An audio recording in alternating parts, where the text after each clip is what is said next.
How did you like it? Like, I feel like that game has like the best presentation on the SNES. Hey, Hey. or the SNES if you're British.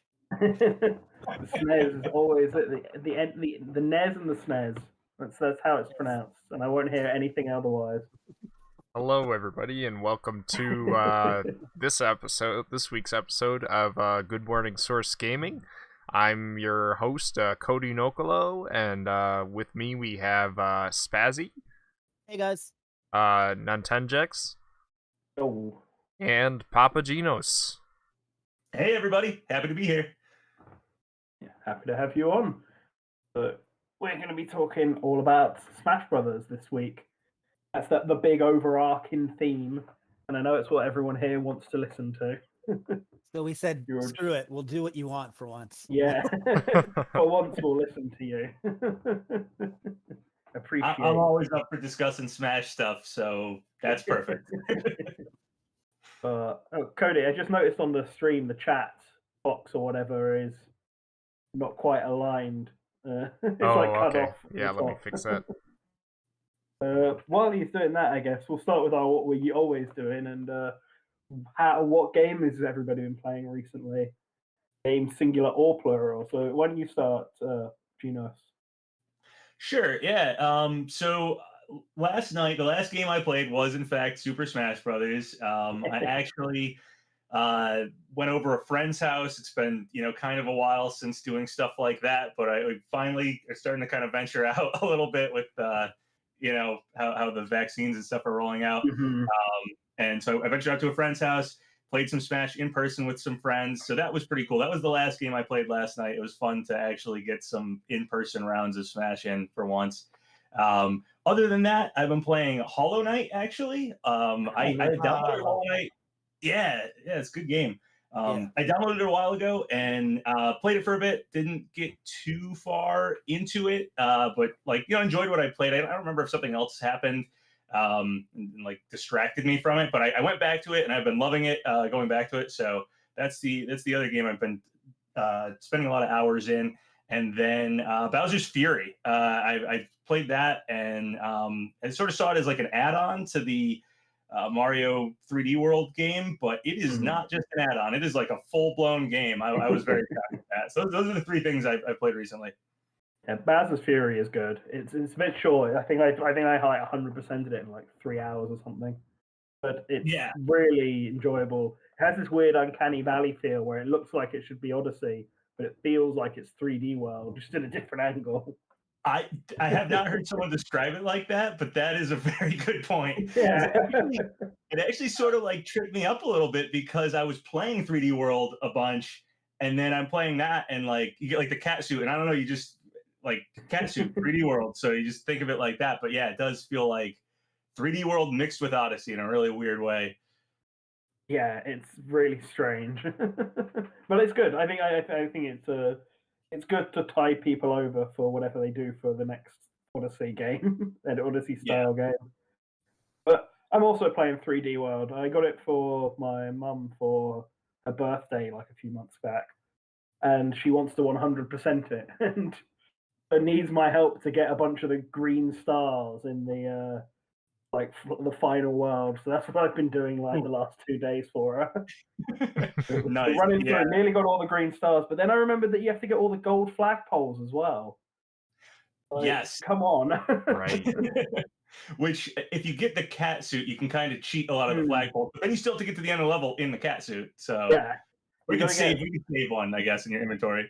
I thought, get all the green stars, that's fine. But I didn't realize that the stamps were also a requirement. And then I didn't realize the golden flag are also a requirement. That game is the only thing that is optional is beating it with every character, thankfully. Yeah, that would be rough, especially because you're gonna unlock Rosalina too. So there's like 5 characters you'd have to beat the whole game. It's like minimum you have to play through the game twice, once with 4 people, and everyone has to get to the end of the level every single time, and then once again with just Rosalina. Which is it's too much. It's not like Crash 4 levels of bad, but it's too much. Then people would probably not be complaining so much that they didn't add more characters this time. True. Yeah. But yeah, I've been playing 3D World. I've also been playing Nausea, which is like Among Us-esque visual novel, which is just the easiest way to describe it. I actually don't think it's very much like Among Us. It's basically werewolf, but you got to get that But clickbait werewolf is headline in. basically Among Us. So yeah. Yeah, but that's really good. I highly recommend that for anyone who likes story-driven games. Surprisingly, playing werewolf on your own against AI does kind of work.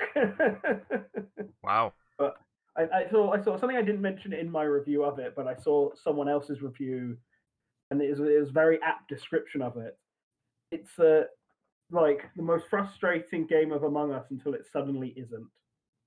And that's a good descriptor of it, because early on, it's one of those situations where you play in the game, you figured out who the imposter is, but you can't convince the AI that you know because the option's not there to do it. And then everyone doesn't believe you and votes you out and you lose. And that just keeps happening until you get better at the game and your skills go up, and then suddenly more people like you. Interesting. But it's good. I recommend it. So, Cody, what have you been up to? I've been playing a multiplayer game with a lot of my friends on the Game Pass called Project Winter.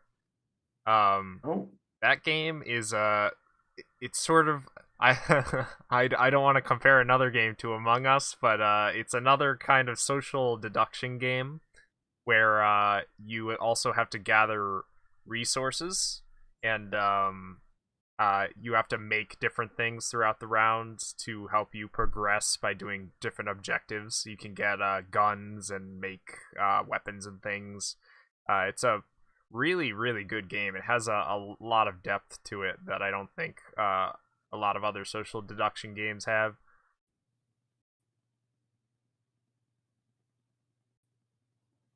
Yeah, so Spazzy, what have you been playing?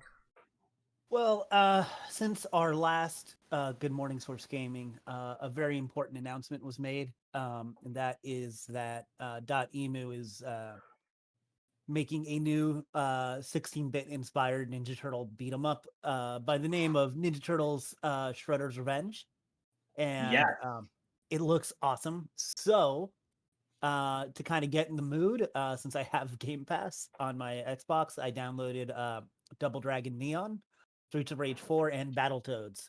So I've just been playing a lot of beat 'em ups.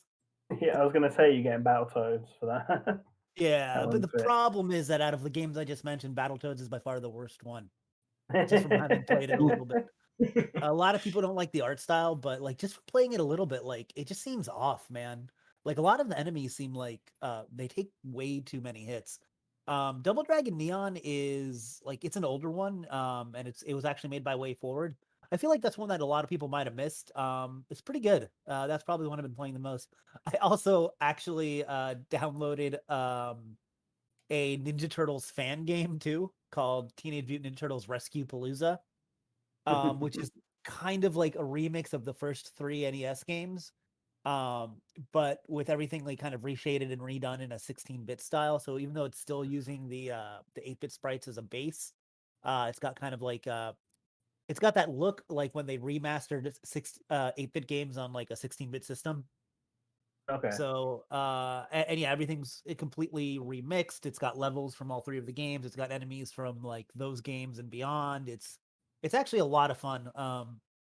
So like if you're looking for something free to play and you like old school like beat 'em ups, Ninja Turtles Rescue Palooza also a lot of fun. That one also has like it's one of those fan games that has a ridiculous amount of unlockable characters. So you can It's play like pretty 60.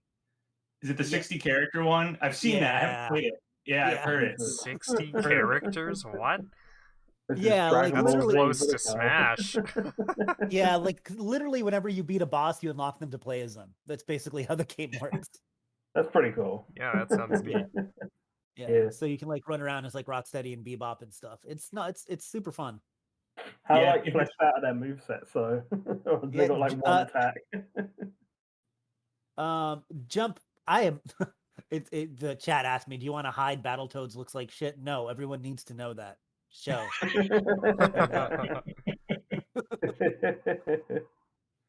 Someone Yeah, said that play. Rescue Palooza Ninja Turtles game, the like 60 characters, I know they like dipped into like obscure action figures that I don't even know ever showed up in like the 80s Oh yeah, TV show or yeah. anything.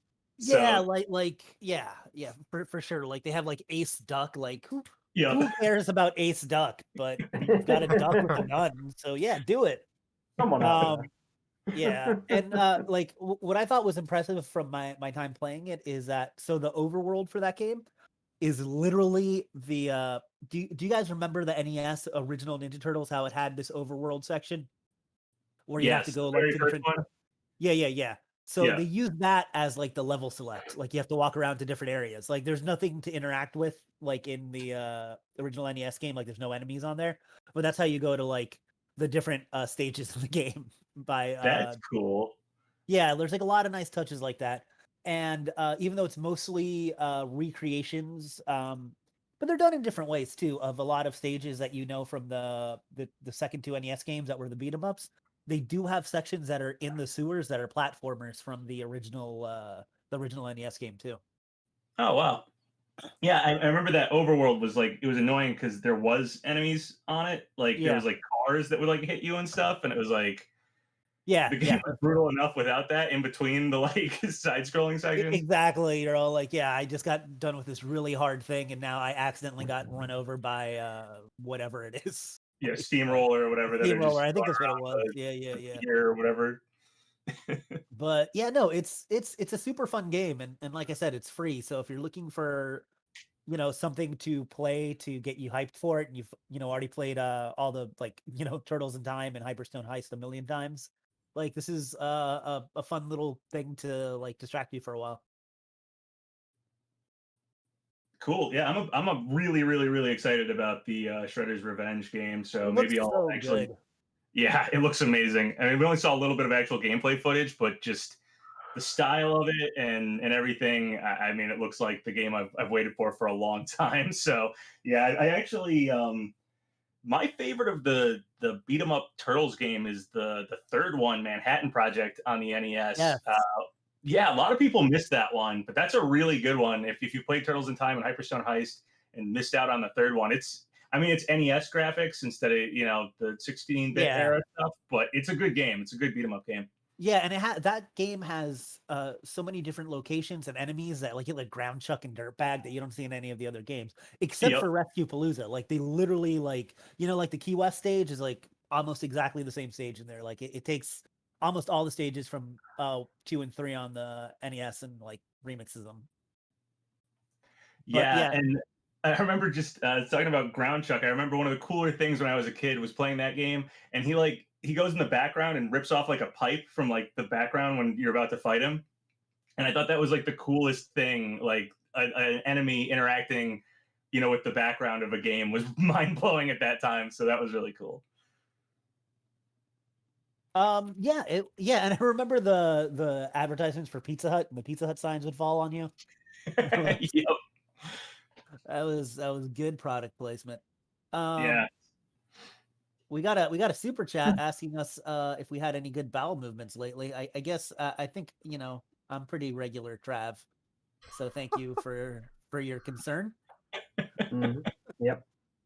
Nothing memorable, but nothing memorable, which is good, I think. There you go. Yeah, it's probably good. Yeah. Shall we move on? So, yeah, we all talked about. Cody, you talked about your play. Yeah, you did. Yep. Sorry, Yeah. This time change has gotten us all.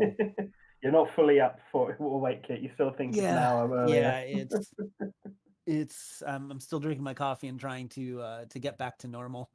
Yeah, we were all talking about before this started that we forgot about the time change until What is daylight savings? It's just dumb. I heard they like it. I don't know who they are either. So the time wizards at Greenwich have decided that we may not need it anymore. I know that Therefore, some states don't do it. Like Arizona doesn't have daylight savings. yeah, So a I lot don't of know countries about. don't do it either. I was about to say some. I'm sure certain countries don't do it. I don't Um, know if Japan does it. I don't think they I do don't know. daylight savings. It's like purely a European thing, I'm pretty sure, because there are just some countries where without daylight savings time, you wake up and it's like pitch black and it doesn't get bright for hours or whatever, or the reverse. I don't remember. Well, I don't remember the point of daylight savings because it's silly. I know it was something to do with like saving candle wax or something like that. I don't remember if it was helping candle companies I or think saving wax. I think it had to do with farmers and farming and having more time. Yeah, I Oh. think that's it. I never knew It's all that. about balancing out the time that the sun is out. Or so like the sun is rises earlier, so people get up earlier, but people don't want to get up earlier. So we'll trick them into doing it by changing all the clocks. Oh man, on simplygrazing.com, daylight saving time's myth. Daylight savings time was not created to help farmers. This myth, okay. What? It's a myth? it's more the opposite. And farmers lobbied against daylight time. Why do we have daylight savings time? What? We just wanted no more food. We were like those darn farmers and their food growing. I don't know. Let's fuck with them. Let's change think- all the clocks. Who wants to That'll who teach wants them who wants for feeding to us. who wants to join my new podcast where we just really do a deep dive on the meaning and the origin behind daylight savings? It's a 10-part series. We're really gonna get in there. It's a continuing podcast. Is it a daily podcast? Every day we dig deeper. There's a lot to talk about. Must be recorded between 2 and 3. No, what's it?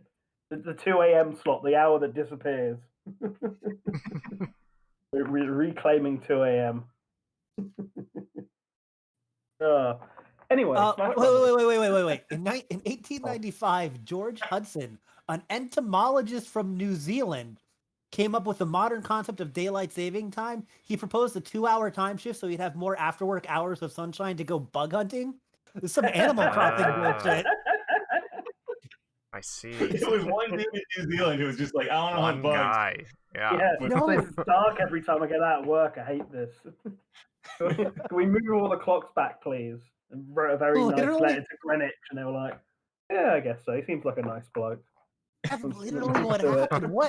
What is this world? So when I asked, like, who are they? Who is in control of changing this and getting rid of it or whatever? I would have never guessed it was a bug collector in New Zealand. That might have been on the very bottom of my list. Yeah, I don't. You can change Not against that. Does his family own the copyright now to daylight savings? You get royalties every time its clock goes back. Is this? You get royalties every clock that gets changed. Yeah. It's an elaborate scam, and they got us good for hundreds of years. Wow. Yeah, this is actually fascinating. I should start a podcast on this. This is way more interesting than Smash. Because then, yeah, he wrote some papers, and I picked up steam with British outdoorsman William Willett, who lobbied for it in Parliament until his death. He said this guy in New Zealand had an idea, and I would also like to go outside after work. Oh, William's at it again with his stupid clock idea. Yeah. Just do it. Just do it. Every day at Parliament. Oh man. Wow. Okay. And then to top it all off, they blamed it on, well, it's farmers. Farmers want this or something. Yeah. And then and now we're all just like, it's like farmers and candle makers and stuff. Wow. No, I mean, I get it. Like I said, I've played a lot of Animal Crossing, and sometimes you want to get the right bugs. Difficult. Yeah, I mean, that's right. The worst thing in Animal Crossing is finishing your day and booting it up, and everyone's already gone to bed, and it's dark, and it's like, oh man. Yep, that was it. That's what's going to keep daylight savings time going. Is Animal Crossing players are going to lobby once they try to take it out. They're like, no, I can't catch the bugs I need to catch. Can't catch the fish I need to catch. You need to change this. Nook's Cranny is always closed by the time I get onto the game. Like, come on. I can't sell my stuff. This is annoying. Yeah. What I find the most amazing about this is that that guy's solution was for everybody to change time, not to like have his job or even have like the work day shortened. He's like, no. Move the clocks back for half a year when the bugs are out, and then we can go back to normal. Ambitious ego. I can't even fathom that ego. I was like, oh man, I probably just go to work an hour early, or maybe I can ask my boss for an hour off and I can get home a little earlier. No, everyone must change. The time itself must change for me. I mean, maybe we should all have that kind of drive and confidence to lobby random bullshit to people in power and change the world. Ooh, all right. Yeah, okay. There's definitely many timelines where daylight savings doesn't exist just because that guy didn't decide to do that one day. Guy with the butterfly effect. Yeah, it's a literal butterfly Literally, effect. Yeah. He managed to catch it in time, and so he didn't need to lobby people. All right. Right. Smash Brothers then. So Pyra and Mythra obviously came out like a week and a bit ago, so we've all had time to sit down and play as them. And so I thought we'd start off by just giving our thoughts and opinions on where they rank up with the other DLC. What were our thoughts actually going into it when it was announced that it was Pyra and Mythra? Were people happy about it? Annoyed about it? I personally was apathetic, I guess, let's say. Like I wanted another Xenoblade character, but I would have preferred rather had Elma. Yeah. I guess I prefer Pyra and Mythra to Rex, I suppose. So that's that was my stance. What about you? Is that same to you, right, Spazzy? Yeah, I wanted if we go back to almost any of our predictions, I kept saying that we will have if we have another first party, there's a really good chance it'll be a Xenoblade rep. Mm-hmm. But I never really I don't think I ever said Pyra and Mythra. I know I said Rex and Pyra a lot. I said Elma a lot. I said like Rex and Pyra is what I think most people expected. Would have honestly. Yeah, and I mean Sakurai even went over why he didn't do it. He's all like their models are too detailed to do 2-in-1 like Ice Climbers. And putting them like Pokemon trainer would be weird. So so he's like, so this was a good compromise. But yeah, and I know I said Fiora and Melia and all sorts of characters, but I don't think I ever specifically said just Pyra without Rex. Maybe. Probably not. But I was but yeah, I've been on board for getting a Xenoblade character for a while. I feel like there are a couple franchises that feel like they weren't properly represented in my mind. And Xenoblade was one of them. It's like this big, it's getting to be a bigger series. It has essentially 4 games now because Torna really is its own game. Mm-hmm. So it was cool to get a Xenoblade character. That was actually one of the things I wanted. So I'm really cool with it. And I do think Rex has a dopey design. Like no, like, and also his voice actor wasn't the best. Like I don't mind the character in Xenoblade 2, but he definitely wasn't. I don't have the attachment to him that I had with, let's say, Shulk, who I love Shulk as a character. And a lot of that is because Adam Howden as a voice actor is awesome. And just like the way he's written, and like there's nothing wrong with Rex. He just looks and sounds dumb. Wow. So yeah, I was happy that we got Pyra and Mythra, and I think that they actually look pretty good too. It's I know people cry censorship for the tights, but I will fight to my death on the fact that Mythra actually looks better with the tights. It just has a better color balance. Yeah. The overall design, I actually agree with that too. Looks better with the tights. Yeah. So yeah, I'm mark me down as happy. Like this is one of the things I wanted out of DLC, and I got it. So. What about you, Genos?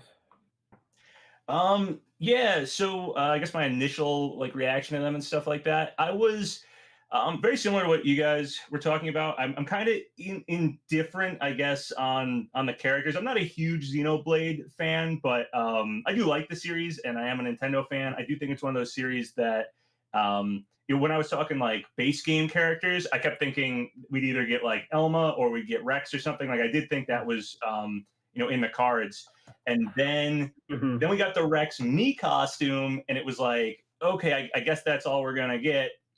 But then we got Min Min from ARMS, and then suddenly there was like this coin toss of like, is Min Min the one, like, we're gonna go back and do something we want to do for base game, and this is the character, or are we gonna do more of that? Xenoblade then became like probably the next in line for that, but it was really uncertain because of the Rex Mii costume. If like, are they going to actually give us Rex or not? Is that Mii costume enough? Because I've always had this thing in my head with like, if they sell us a Mii costume, how would they then sell us the same character later? Because it feels kind of cheap to do that, like baiting fans. Like, here's the character you want, buy the Mii costume. Then they buy it, and then a little later, it's like, and we actually made it a character. So you're kind of double dipping on purchases there. So I wasn't sure, but then they obviously found a way around that with just giving us, Pyra and Mythra, which was not like you guys are saying, that not how I expected the character at all. But I'm happy with it overall. I think Xenoblade is it's a big series for Nintendo. I like when series that are newer or whatever kind of are getting like established, especially in Smash. I like that. I think that's one of the things, like, a lot of people wanted like Isaac from Golden Sun back in the day, and that never happened. And now it's like almost too late for it. So I like when things like Splatoon and ARMS and Xenoblade start getting characters, because it's sort of like, Nintendo isn't going to drop these series. It's kind of like when somebody gets in Smash, it's sort of this confirmation that this is going to continue. So I'm always happy about seeing something like that. And then the characters themselves, I think the swap mechanic's really cool. I'm actually glad they brought that back. Obviously, Pokemon Trainer has a swap out, but it's a 3-in-1 character. This is just a 2-in-1 character, and it feels a bit more fitting than the way Zelda and Sheik kind of worked. I think they really incorporated that gimmick better into this character. So yeah, overall, I'm pretty happy with them. Obviously, there's like big third-party characters and stuff everybody wants for DLC, but I am a Nintendo fan, so if I look at it objectively, and I don't pretend this is like the third to last character in the DLC potentially, then if I just look at what did I want for like base game Ultimate, what did I want Ultimate overall, I'm totally happy with Xenoblade getting some more representation than just Shulk. Yeah, no, I agree with that. It's all like, when going into the game, I thought Xenoblade should get another rep. And I was going for Elma because I wanted Xenoblade 1 and like the main series, and then the X series, even though there's only one game X at the moment. like no representation. There's no for X in the game. There's a couple of ferrets. There's no music. Well, the music, it's because it's done by so that can be problematic. I was expecting at least a Mii costume with Pyra and Mythra, but we didn't get any. That was the biggest surprise. I thought at least like Melia or something because of the Future Connected bonus on Xenoblade last year, but no, nothing. We do have a super chat just real quick from Alan Wilkinson. I have a Byleth related theory. The sooner and more suddenly we hear about CP11, the less we should expect to be excited, mind blown by the reveal. I mean, what do you mean by that, though? Because we don't really know about any of these except for rumors and leaks and things. So you're saying if we don't hear... Well, that is something we actually said during our speculation. We called during the speculation before the Direct that this would be a first-party character and not a Pokemon character. And the reason we said that is because it didn't leak. And first-party Nintendo stuff doesn't leak. Yeah, like Byleth didn't leak at all, really. Yeah, and even Pokemon stuff leaks because the Pokemon company isn't Nintendo. But the first-party stuff, the first-party stuff never really leaks. It's almost always because people like, hey, I know somebody at Tecmo Koei or Square Enix or wherever, and they're the ones that had a meeting with Nintendo. Like Nintendo, we joke about the ninjas, but yeah, I'm not sure exactly what you mean by when we hear about it. Are you saying like how long until it's revealed, or? I mean, I kind of, like I said, I like this reveal, and like Papa was saying, the gimmick works a lot better than Zelda and Sheik because they're essential. Because you don't have to. They really are basically the same character. Yeah, I Right. made a joke when they were announced, and it's true. It's like, imagine if Roy and Marth, instead of having counter, just turned into each other. Like, yeah, there's a lot of differences between the characters. That's a good comparison, actually. yeah. Yeah. Fire Emblem has a pair-up feature, so yeah, could have done that. It's actually, when you said that, it's actually very, very true because they're very similar. When I saw Sakurai playing as them, I was like, oh, okay, they're almost the same character. Playing as them, they're like, I have to hand it to the team. They're like perfectly balanced as far as I feel like I'm playing as a very different character. At the same time, it does feel like one character's very wide move set that I have the option to switch between. It's very well done, much better than Zelda. Yeah, the balancing is Yeah, done right. The definitely. problem with Zelda and Sheik was that no one ever used Zelda. Like, Right. Just because they had different move sets, Sheik ended up just being like a faster, better option. But with Pyra and Mythra, because the move sets are basically the same other than the specials, it is more of building up damage as Mythra and then swapping to Pyra to pull off the killing attack. It feels like an extension of the move set rather than them being like two separate characters. Yeah, because even if you have two characters that would complement each other, like let's say you had whenever you hit up B on Little Mac, he turned into Jigglypuff. Yeah, that would be a broken character, but it wouldn't feel natural. Like this is like it feels right. Yeah, like I think even though they, like I said, they're basically melee style clones with completely different specials. That's more or less what they are. Yeah, they feel like melee characters as well. A lot of people like Banjo-Kazooie feels like a character that would have been in Smash 64.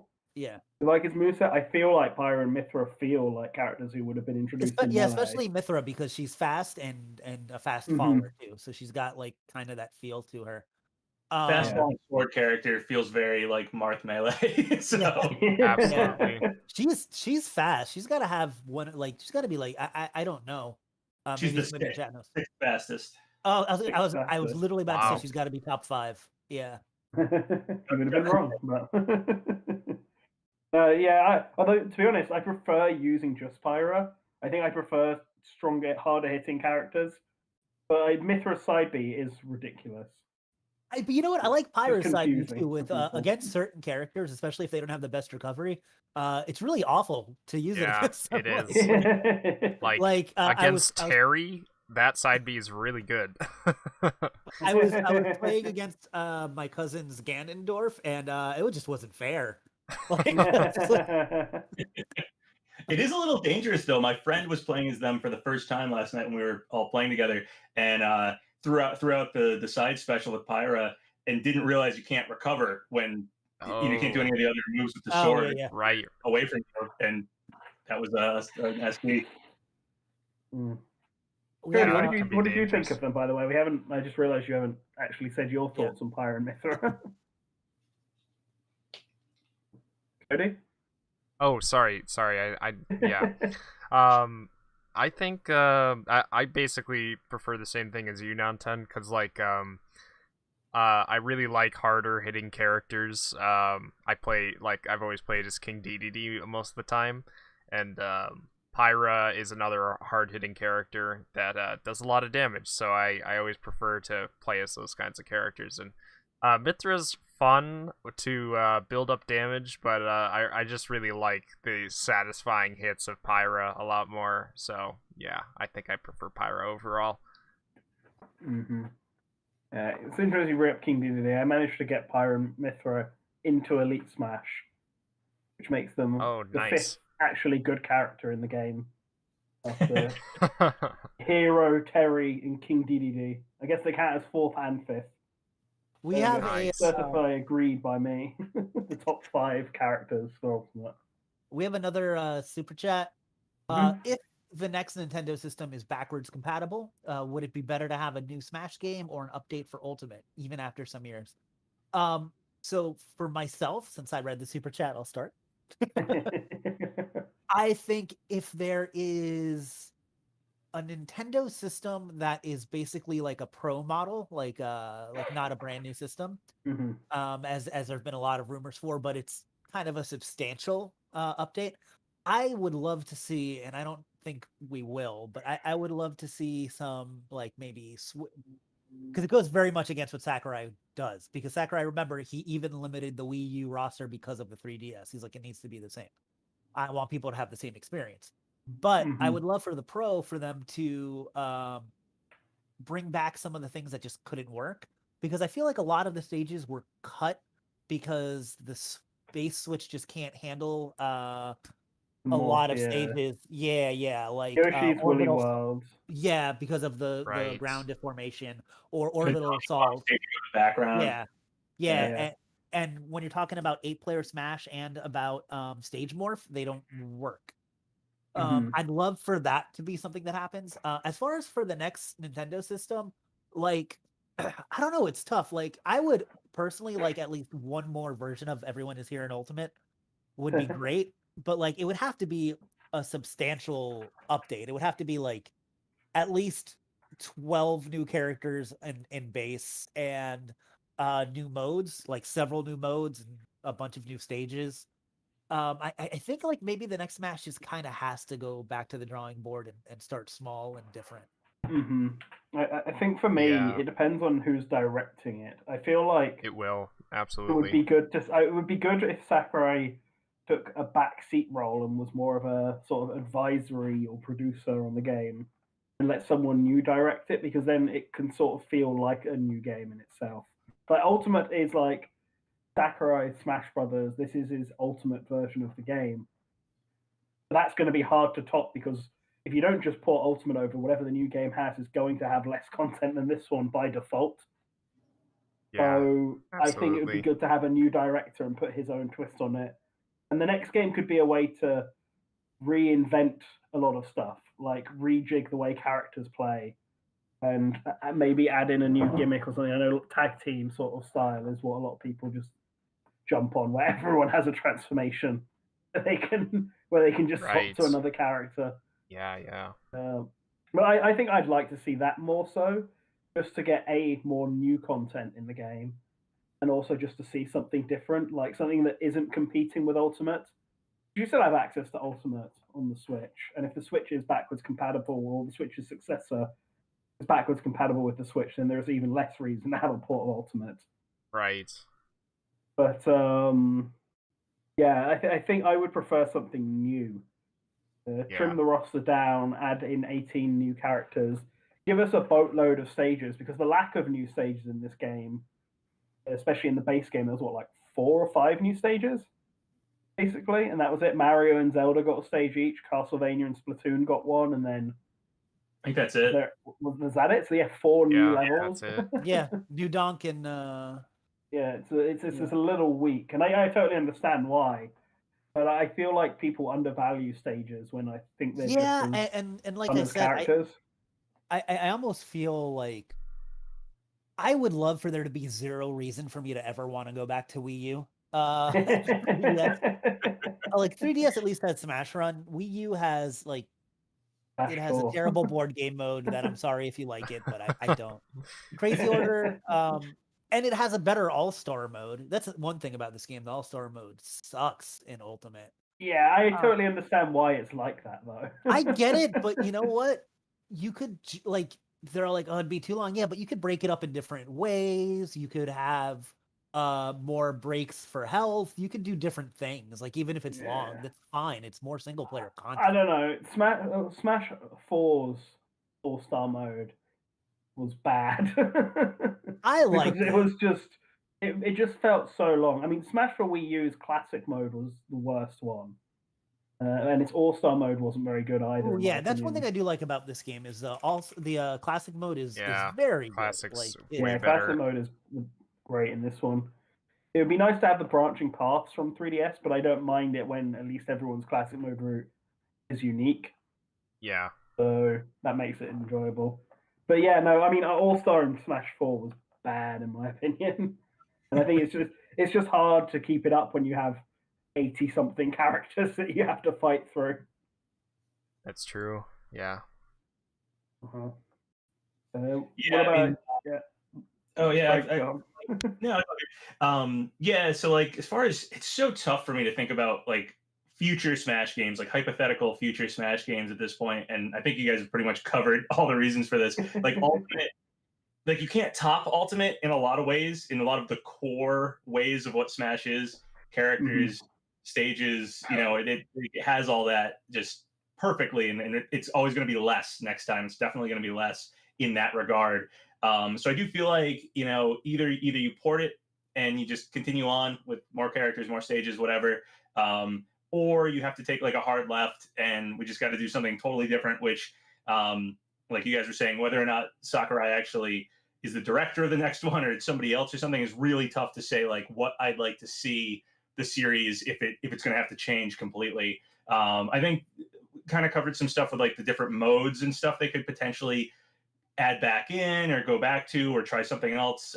Subspace Emissary, some big one-player extravaganza mode or something somehow might be really cool to do if they have to cut down the roster and stuff next time on whatever some future console is. But honestly, just what I like about Smash, I'd probably rather just see Ultimate ported and more stuff added if possible.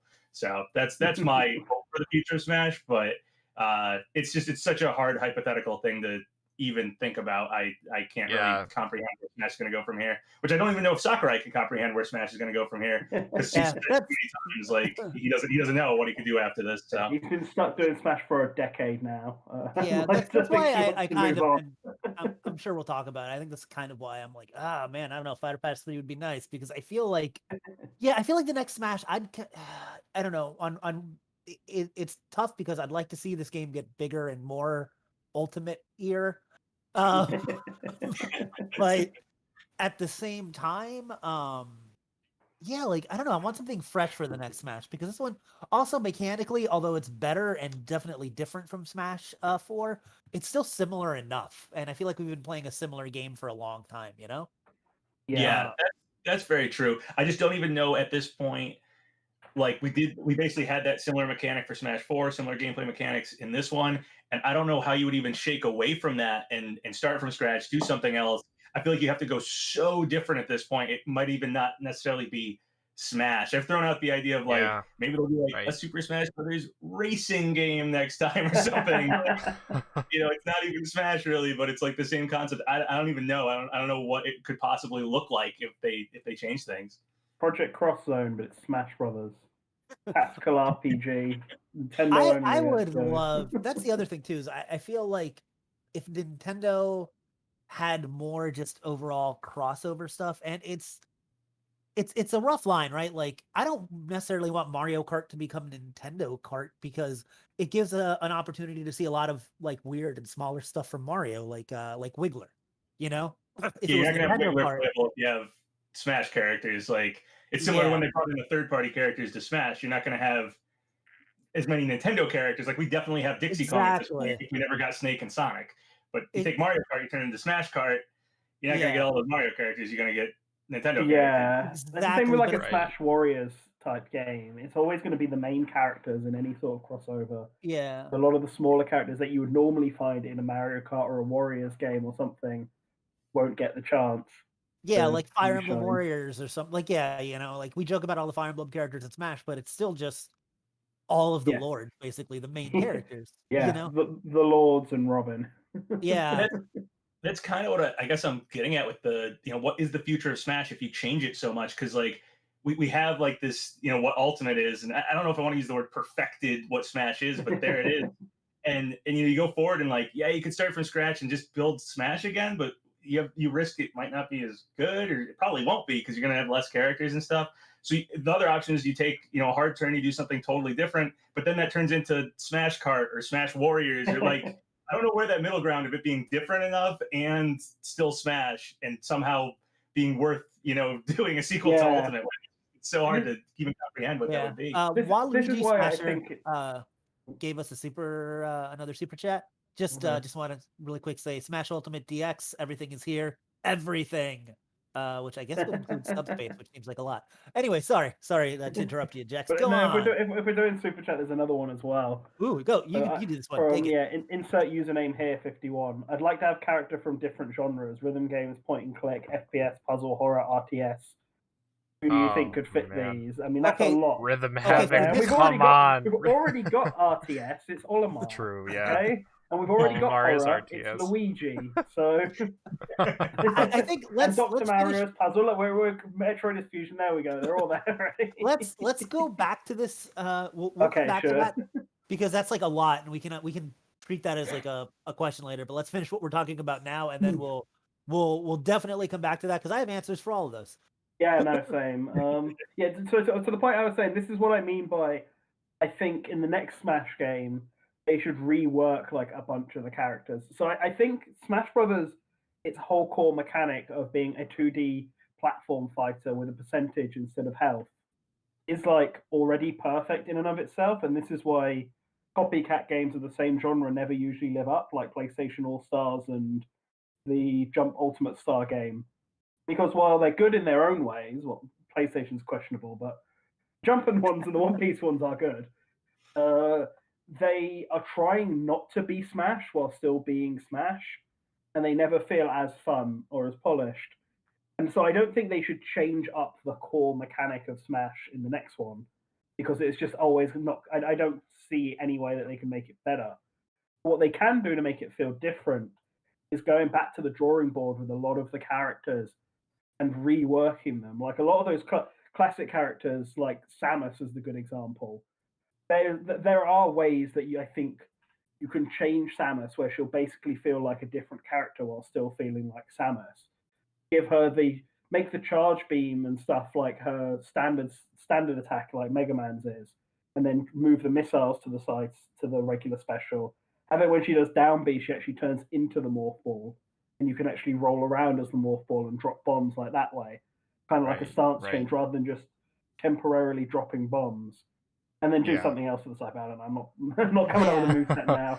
But like, there are ways you could change Samus while keeping her feeling same, but also changing it enough that it feels different. Yeah. And if you did this with like a lot of the characters, I think that the game will be hard to compare to Ultimate, because they'll feel like different experiences. And then you can always throw in some kind of weird ass gimmick like the partner swapping thing I was saying or whatever. I think there's things you can do there. Yeah, I think adding in some more mechanics like movement options for the characters too would be interesting. Like some games have a dash mechanic, something like that would be cool. Something that all characters get that just makes the overall gameplay of whatever next Smash game different from the previous Smash games. Like Ultimate has parrying and things like that. That's a very small change, but maybe something along those lines, a little bit bigger,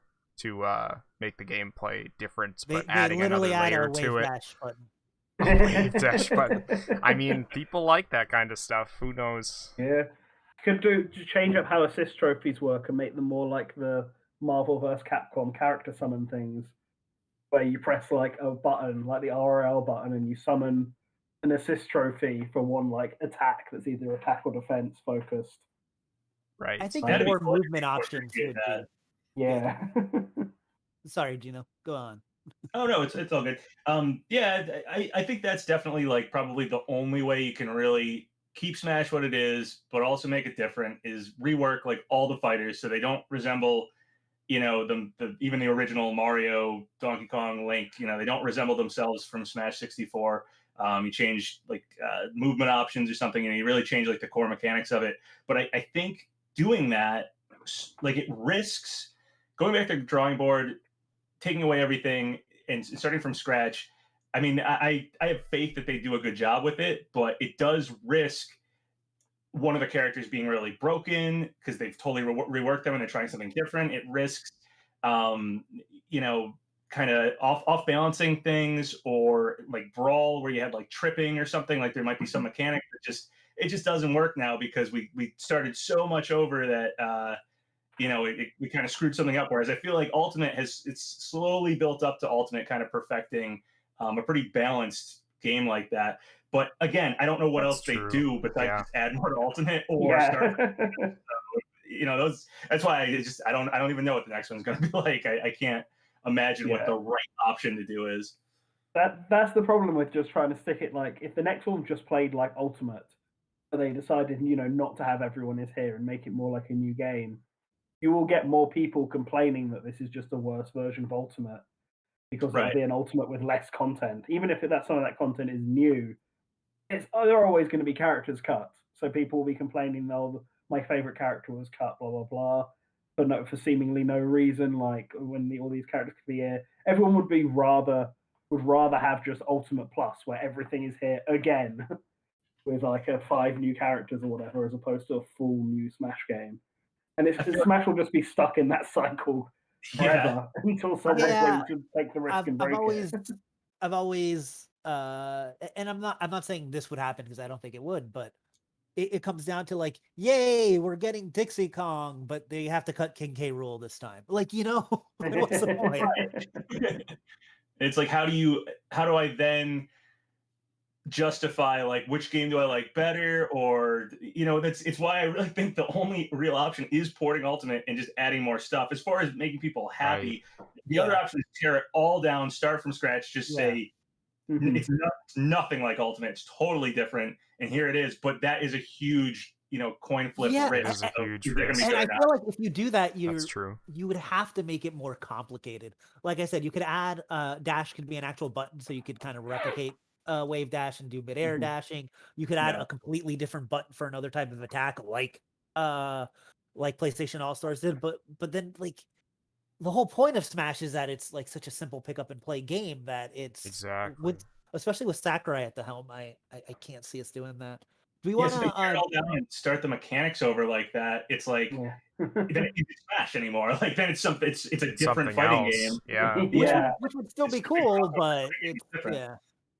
Good luck. But this is the Ultimate Smash, so yeah, it's difficult to say. And yeah, like I was saying before, like I want to see more Nintendo crossover stuff, which I think would make me a little less all into having every character ever in Smash, because if I can get other characters in, I don't know, Nintendo Golf or whatever. But that's also kind of difficult because, like I said, I don't want every Mario game to become a Nintendo game. And to make a Nintendo gacha game on mobile phones. Do we really quick want to do insert username here 51? Yes. Okay. Okay. We'll just go through these by genre and we'll give who we want as them. Let's go in the order that's on the stream. So Cody, Spazzy, me, and then PapaGenos. Okay. So first one is rhythm game character. Cody, you go first. Gotta be Rhythm Heaven character. Anything from Rhythm Heaven. Easy. Yeah. All right. Spazzy. The same, or that girl that's the little girl that's a mascot for Dance Dance Revolution.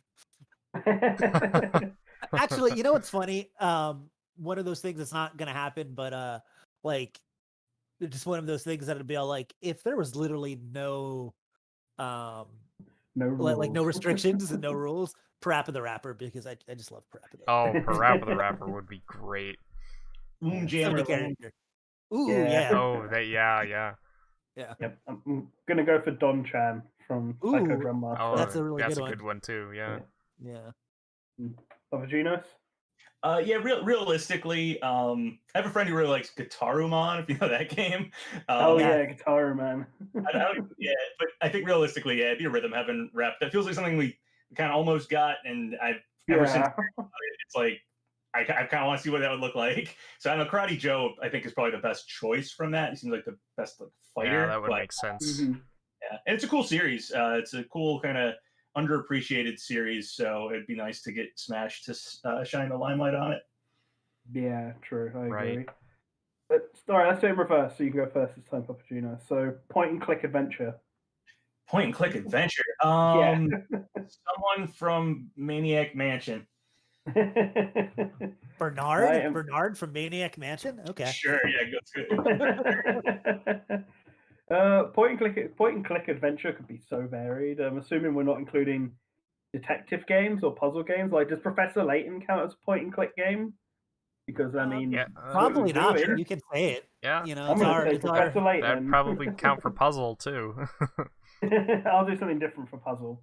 Professor Layton. That's my point and click option. I haven't really played like any point and click games. I don't think I played like one Harvester, if you've ever heard of that, a really old horror point and click game. I guess I'll just say that Steve from Harvester.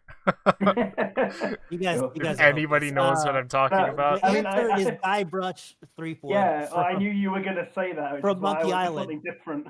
Although I'm really considering King Graham from King's Quest, because it's gotta be Guybrush. I think he's because Guybrush I think is option. more fun and more different than anything that we have. Yeah, that kind of like silly pirate motif. So I think Guybrush is the guy. Brush. Yeah, K. Rool is the only pirate we have on the roster right now, and he doesn't look like one. Or Toon Link. Toon Link's I mean, sort of, right? He's a sailor, I guess. It's the difference between a pirate and a sailor. Yeah, did he get captured by pirates, or did he join the crew? I'm kind of spacing. It's been a while. I don't remember. There's 5 games. It's safe to call him a pirate by the end of it. Okay. All right. Next is FPS. A big one. Yeah. So Cody, you start again. Oh, FPS.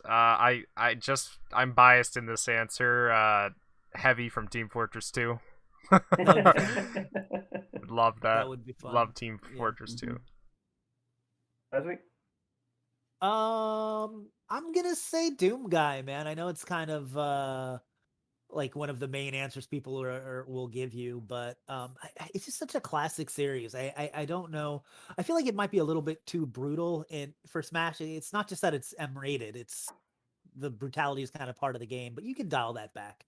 And I also feel like Doom has this sense of humor. It's like the same way that like Metal Gear does, where as gory as it can be, it's also really silly, which I think, and very video gamey, if that makes sense. You know, it's not very, it's not realistic. It's like Call of Duty realism. Exactly. Yeah. Which I think actually makes him fit into Smash. Plus, it's just such a classic series, and the new games are really good. So. Yeah. Well, I'll go for the obvious one of Master Chief.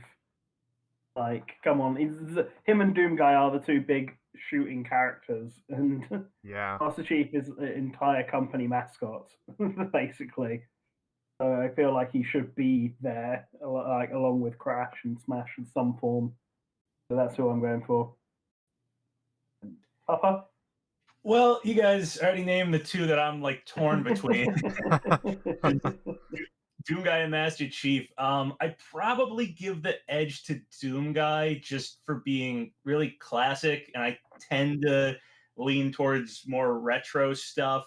And I really like Smash being a celebration of gaming. So something like Doom, which I think sort of ushered in the whole first-person shooter genre, is pretty major. But conversely, Master Chief, like you said, kind of represents, the whole Xbox, family as it is. And we have Steve, it feels like, okay, we're going to get the actual, mascot for the Xbox yet. And Halo also sort of, like, if Doom ushered in first-person shooters as a genre, Halo sort of, I mean, I guess you could kind of give it to GoldenEye, but the couch co-op or online first-person shooter craze of like the early 2000s, Halo definitely did that. So I think both series are up there. Both series are worthy of Smash. I give a little bit more edge to Doom Guy, but that's just because I'm a retro gamer person generally.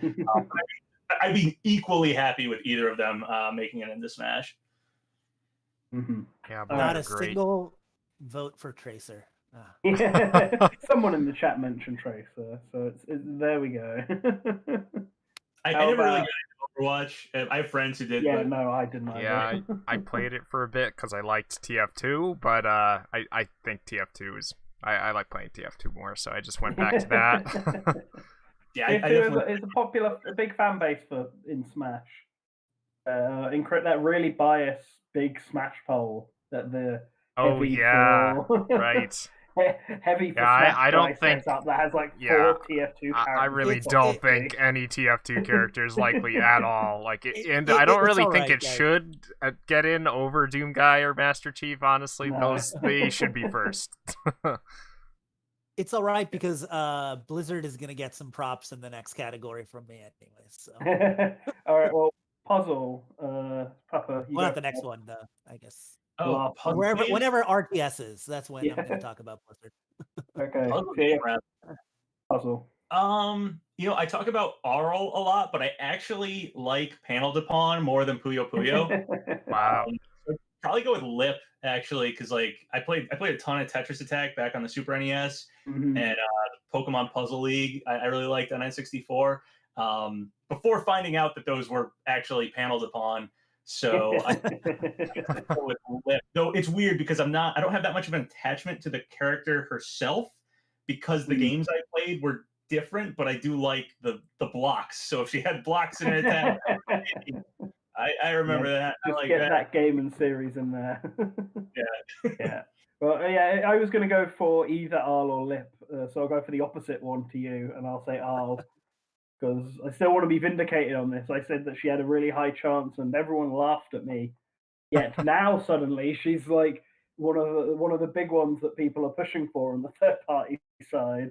I could still The see her. power John Yeah, I Cartwright could has still see her. instead of Yeah. me. No, yeah. Oh, I think also having RPG elements and being a mage makes it a lot easier to transfer that over to a moveset. And Puyo Puyo is like huge in Japan anyway. It's got like a massive esports scene. It brings in more money than Sonic does in Japan. It's like it's an intense game. So I'm surprised there hasn't been any references to it at all, even like a Mii costume. Yeah. I think it's like decently well liked in the West as well. I just think Westerners don't realize Arl is Puyo Puyo or when they're playing Puyo Puyo. Yeah. Like, it's Yeah. been so Right. I don't know, oddly Listen, everybody People likes recognize it Robotnik's as Mean top- Bean yeah, Machine. Robotnik's Mean Bean Machine. That's the thing, and that people didn't realize that. It's the same like you said with Lip. People like Puyo Puyo, but people don't recognize the characters of Puyo Puyo. So it's one of the reasons why she'd be so cool to get in Smash, I think, too, is because very similar to like Marth and Roy back in Melee, and now Fire Emblem is a pretty big series in the West. I feel like bringing Arl over, explaining her history, and all that, I think it would actually make the Puyo Puyo series more like loved in the West. I think it would just shed that light on it. absolutely. That's why I want it to happen. I just don't feel like it will anymore. But you never know. Sakurai could surprise. Yeah, I also have to say Arl for pretty much all the same reasons. Yeah, so. Well, I'm cheating, and I'm saying Bub and Bob from Puzzle Bobble. Oh, that's a good one. Yeah. It's got puzzle in the name. Yeah, man. But yeah, you could definitely work in some Puzzle Bobble stuff into a Bubble Bobble moveset. So I think that works. Bust a move. Yeah, man, bust a move, exactly. Yeah, just the standard B just shoots the balls. I feel like that would actually, they probably have a moveset based off of Bubble Bobble, and the bust a move stuff would probably be a final smash. That's how I feel. Rains bubbles from the sky. Yeah. Okay, next one is horror. Then Cody, you start again. Ayumi Tachibana.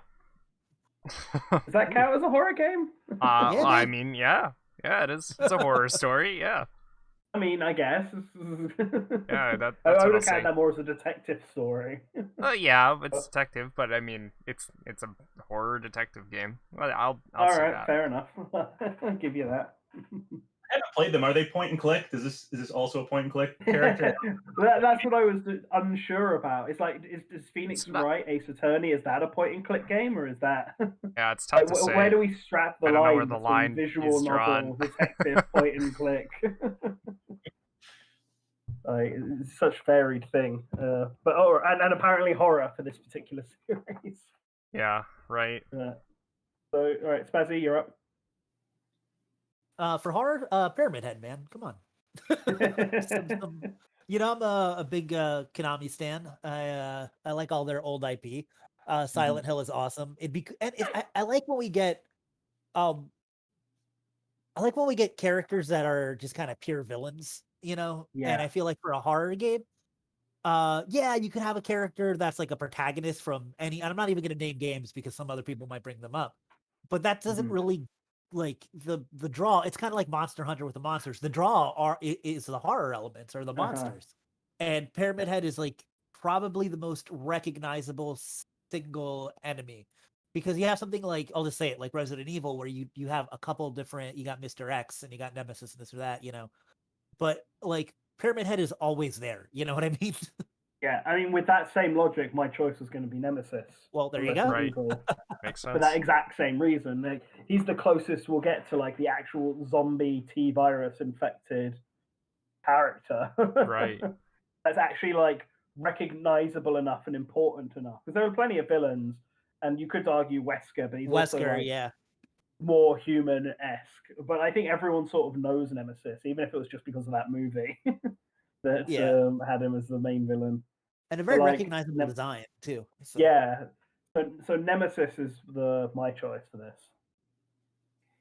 Well, you guys, I guess read my mind here. Yeah, I was thinking Resident Evil. It just feels like the horror series, that feels like it should be in Smash for some reason. But you're making me question my choice because I was thinking Leon just my favorite Resident Evil. I like Resident Evil 4. But yeah, I do kind of agree with the idea that the horror genre, much like Monster Hunter is represented with the monsters, the horror genre should be represented by the horrific monsters. The monsters. Yeah. So, I mean, I'd still probably go with Leon. I feel like that's the character I'd like to see in Smash. It's probably a character I'd play as if they got in Smash. But it's honestly the horror genre, like getting Resident Evil or getting Silent Hill or something in Smash, I feel like would be more about the whole game overall than the specific character for me personally. I'd like to see those type of games get some representation because it'd be really cool. Yeah, I'm now thinking in the next Smash Brothers game, we're going to get like a Nemesis boss fight, like how we got Rathalos this time. And it's in like Raccoon City, and you're fighting on the streets. I can suddenly see this as a thing because of how big Nemesis actually is. I wish bosses in Smash, this is kind of just a weird aside, but I wish we got a good amount of them. Like it's pretty cool. I was happy with some of the stuff I saw for bosses that we got, like marks and stuff. But I really wish we'd gotten a boss rush. I really wish they had gone like that's the strangest thing. I feel like there's just a lot you could have done with bosses. I don't know what you'd have to cut out of the game to spend more time making like a boss. But that would have been a really cool thing to do with Ultimate. Yeah, it doesn't we got a like Metroid boss to replace Ridley. That's like just have the assist trophies. Like assist trophies can be hit now, so you could probably get away with having Dr. Wily and Mother Brain as like bosses if you just gave them more health. I mean, Rathalos is both an assist trophy and a boss. Yeah, they probably could have double dipped on development time with like, it'll be assist trophy with these parameters, and then the boss, like you said, more health. Yeah. Yeah, the lack of a boss rush is it is a bit weird to me because it also just means you don't ever really fight Darkon and the other one. Yeah. I can't remember their names now. You never really fight them again after like World of Light, whereas at least all the other bosses appear as in classic mode and stuff. So there's no real opportunities there. So yeah, it's weird. Oh, anyway, RTS final category. Finally, Papa, you go first. What was the final category? RTS. Real-time strategy. Oh, okay. See, that's tough because it's like, what character from real-time strategy games? Yeah. But not many have like a protagonist. I liked Age of Empires back in the day, but I have no idea who the character would be from Age of Empires. I don't know. I'm drawing a total blank because it's tough. Do you guys go ahead? Maybe it'll rack my brain and make me think of someone because I can't think of a specific character. I have like 3 right now, so if anyone else wants to go. I mean, to be honest, also not 100%. Yeah, really, really don't. Can I say like a Spartan again from Halo Wars? Yeah, if you want, man, you can say whatever you want. There you go. That or Louis from Pikmin, because it was kind of an RTS game. Yeah, I think Pikmin does count, but like I've really only played Age of Empires also, so I don't really know who I would pick either. All right, so it looks like you're answering for all of us. Yeah, what you guys are, your problem is that you're not thinking of titles with the word craft in them for RTS. Yeah, I know Warcraft and StarCraft. Yeah, and obviously the character for StarCraft would be Sarah Kerrigan, who is once again very recognizable design, super interesting moveset potential with summoning you know, with summoning things to fight you and to with all of the blade attacks and things like that. Also a female villain, so like she would be cool, the Queen of Blades. Like, let's do it. Let's like summon Zerg to attack you. It's like cool character. Talking about summons, also Arthas from Warcraft, the Lich King. Once again, cool Very cool. design. Yeah, would summon all sorts of zombies and skeletons and stuff, plus have ice abilities. Where really the only characters we have with ice powers right now are the Ice Climbers. So yeah, just a mixture of necromancy and sword attacks and ice power sounds cool. So it would be between those two for me. So that's Would it. Zerg Rush be the final smash? Yes, of course it would be the final smash. Why would you even have to ask that? We also, by the way, that one that was a lot. There was Yeah. a lot baked into Yeah. that. We had 2 other super chats after that I guess we Yeah, I didn't was going to read them out. So, Let's do it. Spoiler asks, after Square, we got an NX rep. Pac-Man reps Namco. Bandai's big game contribution is the V-Pet genre. So if you had to choose Tamagotchi or Digimon, and I mean, Digimon every time on this one. Yeah, Digimon. Like... Digimon, 100%. Yeah. Get Yeah. Agumon in there to fight Pikachu. There you go. You're done. Yeah, that's a much bigger dream match than Mamichi versus Pikachu. It's true. Tamagotchi definitely has a like place in my nostalgia from being a kid and stuff. And I consider it gaming, you know, the little virtual pets. Yeah. And Digimon, I did have a Digimon virtual pet but before Digimon like was the Pokemon rival thing. But yeah, I'd rather see Pikachu fighting like Agumon like that. That would be a kind of dream match. Yeah, Also, Tamagotchi feels like a Game and Watch type of weird oddball. I did think of a character for Lemmings. Is that real-time strategy? I'll count it. I'll count it. Yeah. Yeah, sure. why not? We counted Yumi as horror. We'll count Lemmings as Makes sense. Yeah, all right. Yeah, I just think Digimon has like more to offer, even if you didn't go for Agumon, although he's the obvious choice, than Tamagotchi has. But if you wanted a V-Pet that's not from Bandai, there's that little creature from the Labo House thing. It's technically a V-Pet. Forgot about that. All right, so and then the other super chat was from Zbor's low effort channel. Which you gotta have more pride in what you do. Come on. And Nintendo mandating Smash must have a rep from every genre in the roster is the only way Ayumi could get into the roster, and now he is sad. Wow. Wow. Come on, you just got to believe that. Just gotta believe. Nintendo want to market Famicom Tentai Club. I mean, yeah, they localized it, so I mean, that's a big step by itself. Yeah, if you want this character in Smash, everybody go and buy the game. I always say that about Golden Sun. I'm like, if everybody who says they wanted Isaac which I do want Isaac, and I did go out and I bought, Dark Dawn. If you want it, go out and buy that game, because clearly, if everybody who says they want that character in Smash went out and bought that game, it would have sold way better. Whenever I hear someone talking about like, and I mean, I don't want to, people have different financial situations, so obviously everybody throw money at things. But whenever I see somebody say like, I'm glad I didn't buy the Fighter's Pass because I only care about this one character in the first pass or something like that, I'm always like, well, if you want more characters, buy them all. Like, yeah, that's how we're gonna get past 3. Is Pass 1 and Pass 2 sell like crazy, like. So yeah, I'm always a little shocked when people are really stingy about not buying a character they don't want. I'm like, well, yeah, but your money goes towards Smash and the sales for the DLC, which can lead to more DLC. Like, right, keep it going. Yeah, leads to more chances of you getting your character in. This is going to be one of those rare times where I'm reading the chat without a super chat today because it's so busy. But he said Sony owns Lemmings. I didn't know that. I know they own. I didn't know that either. Who owns Lemmings? Sony does, apparently. Oh, I had no idea. That kind of makes sense because it was was it Sony Interact, whatever. I don't know. Sony one with Quill, whatever that developer was. Do I look like a Lemmings historian? I'm afraid I do not know. I guess we should turn to Wikipedia for our answers. Probably move on to the last. Timing in Lemmings just brings up the animal. Oh, Sony acquired Psygnosis, who became Sony Liverpool, and then closed for good. Like way back in the day. Good Interesting. job, Sony. Yeah, I feel like Lemmings on the Super Nintendo was actually one of those Sony published games on the Super Nintendo. Now that I'm thinking of it, The original Lemmings was apparently made by DMA Design, and that's now Rockstar. Wow. Wow. So Huh. I mean, maybe they sold the rights off or whatever. Yeah, maybe. Lemmings is our first-person shooter, like, I don't know, rep.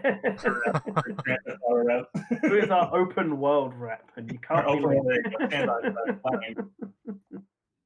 All right.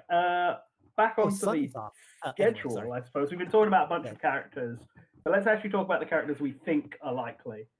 We got 2 more spots left, and maybe, I guess we'll do this first. Maybe we'll get a Fighter Pass 3, but what does everybody think? Do we think it's a likely thing? I personally don't think it's likely, but I also infamously didn't think Fighter Pass 2 was likely and then took the L. So maybe my word on this is not as strong as I'd like to believe. But what does everyone else think about the chances of a Fighter Pass 3? Yeah, sure. I'll chime in. It's so tough. Like, I think Fighter Pass 2 we're being set up for it to be the end. But like you said, do we even expect Fighter Pass 2? That was always such a felt like a long shot, and then we got it. And Smash has surprised us so many times before. But I do feel like they're setting up for Fighter Pass 2 to be the end. But like we were talking about before with, well, what do you do with the future of Smash? And it's so uncertain. Like, how do you make a sequel to this game? I could totally see like Fighter Pass 2 ending, and then Ultimate ends, quote unquote ends, or something like that, and then maybe Sakurai says something at the very end where he's like, and that's it for Smash Ultimate for now, and then it just like ends, and for like a year or two we don't hear anything, and then all of a sudden, instead of another Smash game at some E3, they announce Fighter Pass 3, like, after a long break for Sakurai or something like that. Or we get a Super Smash Brothers Ultimate Deluxe announced, and then they do DLC for that or something. So I'm not really counting on a Fighter Pass 3 the way Fighter Pass 1, Fighter Pass 2 is happening. I don't expect one to just happen after this, but I could see Smash Ultimate continuing at some point in the future. That's kind of where what I'm banking on, if anything goes forward from Fighter Pass 2. But I'm trying to just set my expectations, because this is already, Smash Ultimate is way more content than I expected. When like Inkling turned around and saw the Smash flaming Smash symbol, this is way more content than I expected this game to have at this point. So I'll be happy with 2 more, and if that's the end, that's the end. But I could see something else happening. I just don't expect it to be just Fighter Pass 3. Someone else also suggested that maybe it'd be like another Smash ballot, or a Smash ballot for like a single fighter, or we'd get like a Piranha Plant situation where it's like if you bought the first Fighter Pass and the second Fighter Pass, you get a bonus character, something like that. I could see a little something extra at the end, just because it's tough for me to picture that like we get a character revealed, we get another character revealed, Sakurai does his presentations, and it just ends. Like, Ultimate has been this big thing ever since they first announced it, and I feel like it needs to end on something a little strong. I don't know if that means the last character has to be strong. I know we were talking about the Byleth thing before, which I could talk a little bit more about that, but it feels like a separate subject. But I feel like it needs to end on something, and I don't want to get us pulled into like leak speculation stuff here, because that's also another conversation. But it was one of the things I thought Concert League had going for it, was the idea that it ends with 2 characters and then they do a big concert to celebrate. I feel like there does need to be some exclamation mark on the end of Smash Ultimate. I don't know what that looks like, though. Super Smash Brothers Ultimate. Ultimate, yeah. I always said if they do an extra edition, and I know there was kind of a collected edition in the US that was kind of called this, but since it's called Special in Japan and Ultimate in the rest of the world, I think it'd be great if it was called like Ultimate Special Edition and Special Ultimate Edition. that would be quite fun. A secret assist trophy Fighter Pass where you can vote on, like a mini fighter ballot where Everyone can vote on the assist trophy they want to see upgraded. Watch the assist trophy alliance turn on itself in like a matter of seconds. Here's something that's kind of fun. Because Pyra and Mythra are separate characters, technically, if you count Echoes as new characters, which I do, yes, Ultimate will have at the end of this fighter pass 22 newcomers. Crazy. Which is more than any other game. After DLC, Smash 3DS and Wii U had 21, and Brawl had 18. So this will have the most newcomers out of any game when it's all said and done, even if Fighter Pass 3 never happens, which is kind of crazy. Mm-hmm. And Sakurai said, "Don't expect too many new characters." Yeah, that's what I was going to say. Went from don't expect too much new stuff to, oh no, we've got the most amount of new stuff now. Yeah, I would love just to get a pass for stages. Like I feel like we need, like, I know we have so many stages, but I'd like new and fresh stages. Like I enjoy the stages just as much as I enjoy the characters. Honestly, I love Pyra and Mythra. They might be my favorite DLC to play as so far. They just click with me. But also I love the stage. It's just a great stage to go around all rest and all that. There's one thing I really like about that stage, and that is how Gramps comments on stuff and has unique dialogue. For when, like, if you're playing as Pyra and Mythra, I haven't tested it with any other character, but I'm assuming no. But if you like get a KO with Pyra and Mythra, or get KO'd as Pyra or Mythra, he has unique dialogue about it.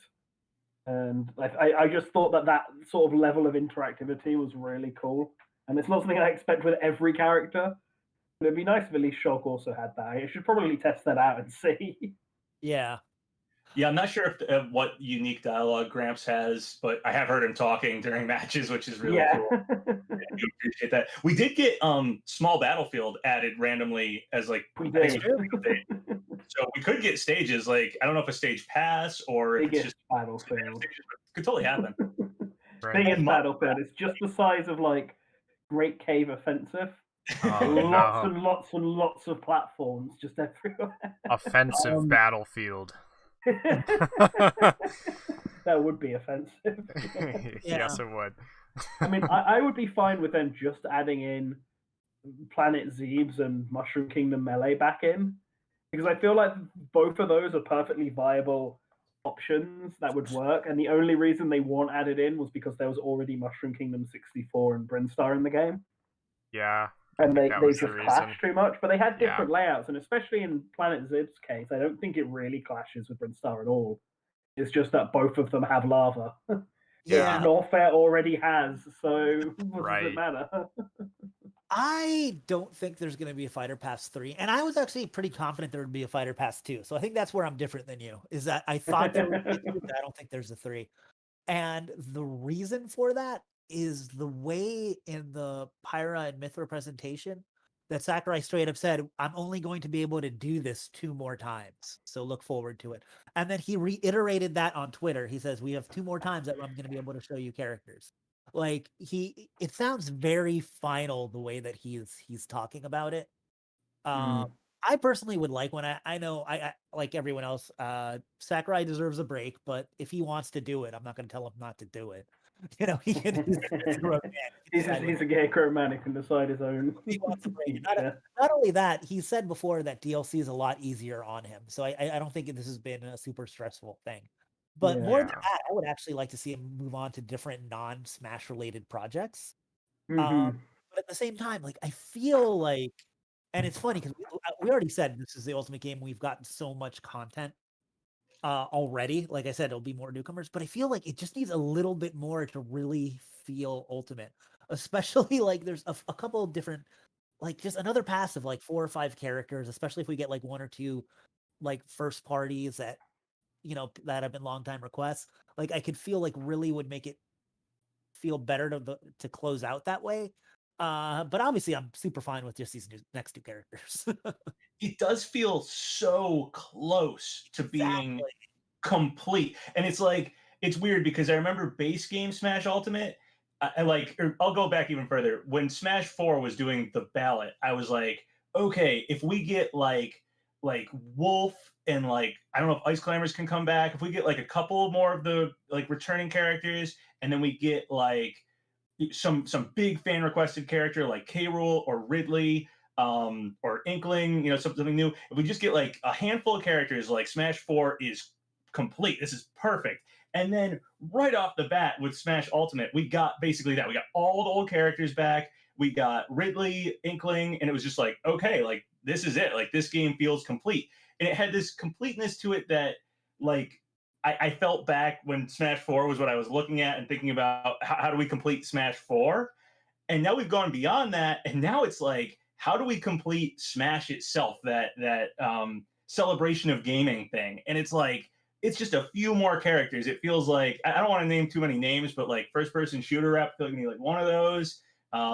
I'll just say it. Crash Bandicoot feels like that mascot with Sonic and Mario, and then like you were saying, a few more Nintendo characters that people have been waiting for, like Dixie Kong and Waluigi. It's like it's just a small amount of characters. There, that's the thing, is that it's so close to being there that you're all like, yeah, just give us Bandana Waddle Dee, man. Like, right. It's like Dixie I feel Kong, like Bandana D, if the next two Waluigi. characters are strong third-party contenders, and then like a small pass of like 4, like even Echo Fighters or something, or a first-party pass or something, like a 3 or 4 characters, it's like boom, done. It would probably feel like that's it. I don't think we need any more, but it's just weird to end like it's so close to that finish line. I don't know. Cody? So during the first pass, I thought that there were going to be 2 more passes, and we got one, but at this point, I don't really think there's going to be another one in the same way that the last one happened, like in the same way Papa said. I think there might be one way down the line, but I don't think there's going to be one immediately after this one. And I feel like if things are going to end, I agree that it would probably happen with some kind of Smash ballot and a single character being the final one. I don't know if this will be all we'll get for characters. I think there's going to be something else after this, but it's not gonna. I don't know if it's gonna be a full Fighters Pass in the same way that we've gotten these two. And it's interesting that the Fighter Pass we've gotten 2 6 character Fighter Passes, and none of us are expecting, because I guess Fighter Pass 1 was 5, but we had Piranha Plant. The funny part is we're so far in that none of us are even expecting that anymore. We're all like, I don't know, maybe 3, maybe this, maybe that. You know, like 4 is what I would say is ideal. Yeah, for I think. pass. Yeah, I think that definitely makes the most sense. Also, just real quick, insert username here 51. Also said, thanks for answering, guys. It was fun. Sorry for the long question. Guybrush for Smash. Too bad he's Disney. I forget that LucasArts is Disney all the time. So same. Come on, give us a Monkey Island movie, Disney. You're making so many films, and you got Disney Plus now with TV series. Just give us more Monkey Island. That's stuff I want to watch. Because LucasArts would be Star Wars and stuff, right? Yeah. Oh, So weird. Because I'm a big fan of Zombies Ate My Neighbors. That's one of my like. I love that game. Yeah, that's one of my Smash like. Absolutely will never happen. Don't even talk about it. Like, characters, but I'd love to see that. But yeah, I guess it's owned by Disney. That's really weird. Disney as well. But all these properties, for video game properties, that could make good TV shows or films. Like you could have a goofy Zombies Ate My Neighbors Disney Plus miniseries. All that. Yeah. All right. So let's talk on to who we want to see for the last 2 characters. I guess we'll do 1 character each and sort of go like that until we've done both of them. And me starting off, I do think that we've got at least 1 more third party come in. I'm honestly sitting on it being Ryu Hayabusa at this point. As much as I would love Arl or Doomguy or Master Chief, I feel like Tecmo has to get something. Like, seriously? And Ryu is obviously their biggest name. So it just feels like something that has to happen, personally. That's who my first choice is. I may have stolen that from you as well, Spassy. Are we talking who we want or who we think will happen? Oh, I was going to say who we think Who will we happen. think, yeah. Think will happen? Okay. Yeah, well, we can do both depending on time. I was saying who we think will happen. Start. No, yeah, all right. Let's change this up. We'll do the 2 characters we think will happen, and then we can do the 2 characters we want to happen. So who's your second? My second one is I still think we're going to get like a Breath of the Wild 2 character, and I'm leaning towards it being Breath of the Wild Zelda, using like the Sheikah slate and stuff. That's who I think. I think we've got one more first party and one more third party left. So that's my choice. To be different than you, because I would have maybe said both of those. But I'll say a Pokemon and I'll say Cinderace because that's the most the one that's the biggest letdown for me. So I'll pick him. Because I feel like it's gonna end and it's gonna be Cinderace. Like, hooray! As somebody named Score Bunny Star Alicia is typing in our chat. But sorry, I don't find Cinderace that exciting. And you know what? I'll go with Crash, man. I think Crash has a decent chance. So I'll say Cinderace and Crash both have decent chances. So I'll put those 2 as mine. Okay. I think So who's next? it's hard to say who my final 2 will be. I think there's going to be at least one first party character, unlike Nanten, who said at least one third party. I think there's going to be at least one first party, and but in the same vein, I think it's probably going to be a Zelda character. I don't know who, but I guess Breath of the Wild Zelda would be a likely one. I think the same thing. Yeah, but yeah, I think for the next character, it's tough to say who that might be. I think there's a possibility it could be another first party, and I think it would be a Pokemon if it was. But for a third party, it's difficult to say. I think it's possible it could be a Shin Megami Tensei character, the new either the protagonist from 3 or the new protagonist in the next game, since that game was something that was announced way early on in the Switch's life, and it's probably been something that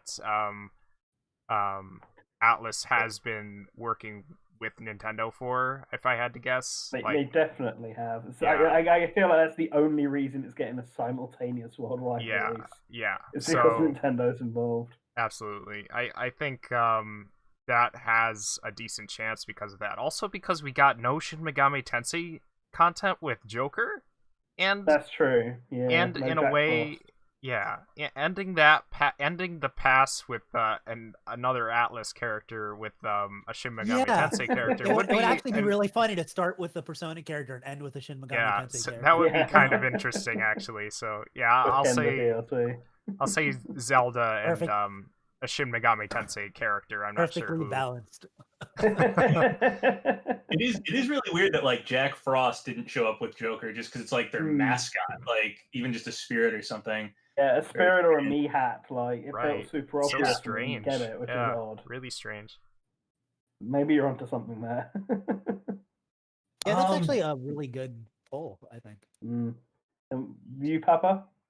Yeah, so I'm so torn because it's 2 characters, and I could probably think of like, I don't know, like 6 to 8 characters I think are strong chances, like, and it's so hard to pick 2 of them that I think round out the pass. I could mix and match so many different ways. I'll try to be different than you guys. Crash and Hayabusa are characters I believe have really strong shots, but I'll try to be different here. And I also do kind of feel, as much as I don't want to admit it, yeah, I could see another first party character happening before this is over. Though I will say this, I feel like the next character is going to be at E3. I think most people believe that's probably true, or set up, whether or not E3, whatever the E3 equivalent is, that's exactly.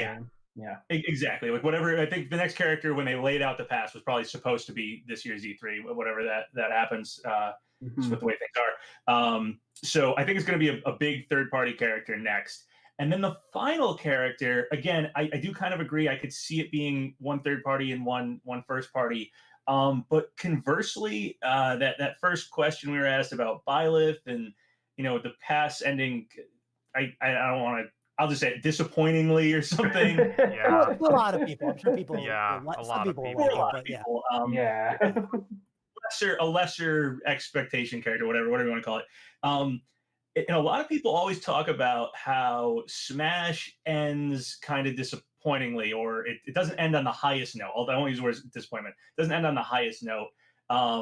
They often point to like, oh, we ended Smash 4's DLC with like Corrin, or we ended Smash Ultimate's base game with like Incineroar and Ken. We ended the first Fighters Pass with Byleth. I've made that argument before. Yeah, it's been a lower note, but I counter that point with the fact that they've been developing Smash all the way through Smash 4, through the Smash 4 DLC, through Ultimate Space Game, through Fighter Pass 1, up until Fighter Pass 2. And if Fighter Pass 2 really is the end of that years and years and years and years of development, they may actually do a finale character. Because I don't think the development team has seen any of these endings that we've seen as an actual ending, because they just kept going. Right. So we give them this character, and then whatever we react to it or think, oh, that's it, that's the end. That's not what they're looking at. They're moving right on to the next one. So Sakurai may actually have saved someone really big for the final character. So I could honestly see an E3 character being big and the final character being big. So I'm talking a lot about what these things might entail, but I'll try to be different than you guys. You guys said Hayabusa and Crash, who I think are both very likely characters. I think Master Chief is a big possibility. Honestly, Microsoft is on board with Smash. It might be a little weird to get Steve and Master Chief in one pass, but I just could see it happening. I could see there's a new Halo game coming out. I feel like Microsoft would want to push that. So I could see Master Chief happening.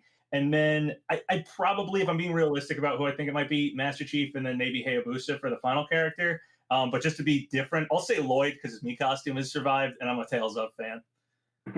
Do it. Yeah, I was about to say nobody brought up any Namco reps, but you did it. You pulled it out in the last. Yeah. You pulled it out the last moment. Yeah. Yeah. I'll say How this weird about would Namco. it be? Like, it's funny because I feel like everyone here is like, yeah, man, Bandana Waddle Dee should probably be in Smash. But like, how weird would it feel for like a character like that to be the last character? Yeah. It's on a plant to end with Goomba hats. I was really for Bandana Waddle Dee, but I felt like it had to be Pyra and Mythra's like time slot. Like this time, they could have announced the Kirby game if they were going to have one this year, and then announce Bandana Waddle Dee. But they didn't announce a new game, so I don't think it's going to happen anymore. Unless the last two are like Dixie Kong and Bandana Dee, and they're just sort of getting in the fan favorites at the end. Because this is the thing, right? And I brought this up. When the Smash Brothers Ultimate had an obviously very different development cycle from the others, because they literally just came straight from Smash 4 into this. And the plan was always to bring everything back, not necessarily add everything new. Which is why we had less newcomers in the starting roster. But if it had been a more traditional Smash game where we would have gotten 18 newcomers, characters like Takamaru and Bandana Ashley, Dee, Takamaru, Ashley, Dixie Kong, etc., would have probably all made it. And that includes a new Xenoblade character and an ARMS character. Sakurai said at the start, like, these two were prime candidates to be in the game, but I either found out about them too late, or there wasn't, like, we didn't have any sort of development time that we could put aside because of what we were doing with the project. Right. Yet here we are in DLC, and we got both an ARMS and a Xenoblade 2 character. So who knows? But it's kind of making up for what they couldn't add in the base game. And if we continue with that train of logic, maybe the last two characters are also fulfilling that requirement. That's true. And the only two characters that I feel could be big enough for that, at least from our perception as Smash fans, would be Bandana Dee and Dixie Kong, because they're neither assist trophies.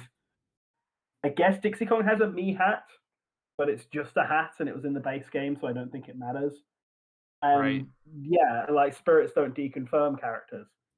So those two are options. Unless there's like actually a super popular character that we didn't know, like how he said Castlevania was really big in the ballot.